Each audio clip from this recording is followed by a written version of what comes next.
दरभंगा में कांग्रेस और कल बिहार के दरभंगा में कांग्रेस और राजद के साझा जो कार्यक्रम था, वहां पर सार्वजनिक मंच से प्रधानमंत्री नरेंद्र मोदी जी की माता के संदर्भ में बहुत ही अभद्र भाषा का प्रयोग किया गया। मुझे लगता है कि यह उदाहरण है किस प्रकार से अगर यह वापस बिहार की सत्ता में लौट आए तो पुनः बिहार जंगल राज के चंगुल में आ जाएगा।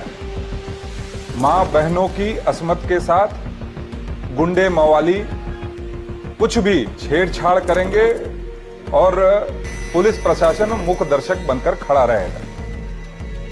आज समय है कि हम ऐसे लोगों को चिन्हित करें, हम दंडित करें और जनता को भी मुझे लगता है अब और चेत जाने की आवश्यकता है आने वाले विधानसभा चुनाव से पहले।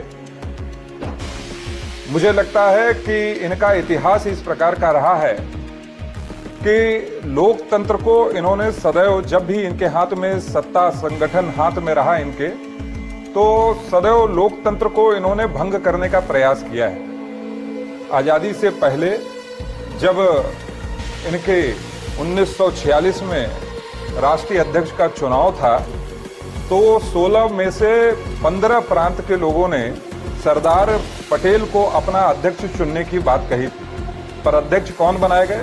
अध्यक्ष बनाए गए जवाहरलाल नेहरू जी। मुझे लगता है लोकतंत्र में जो वोट चोरी की यह बात कह रहे हैं, पहली चोरी तो इन्होंने उसी समय शुरू कर दी थी।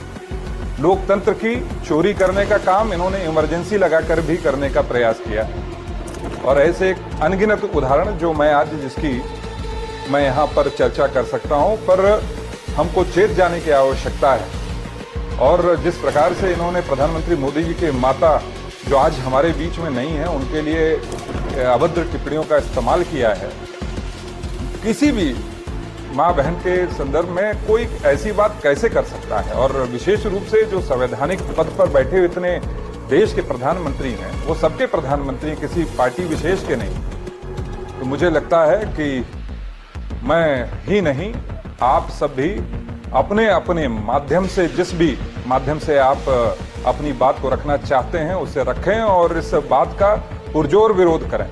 और आवश्यकता पड़े तो लोकतंत्र के अंदर चुनाव ही एक वह माध्यम है जिससे आप अपनी बात को सशक्त रूप से कह सकते हैं। उस समय तो निश्चित रूप से अपने वोट की ताकत से इनको चोट देने का काम करिए।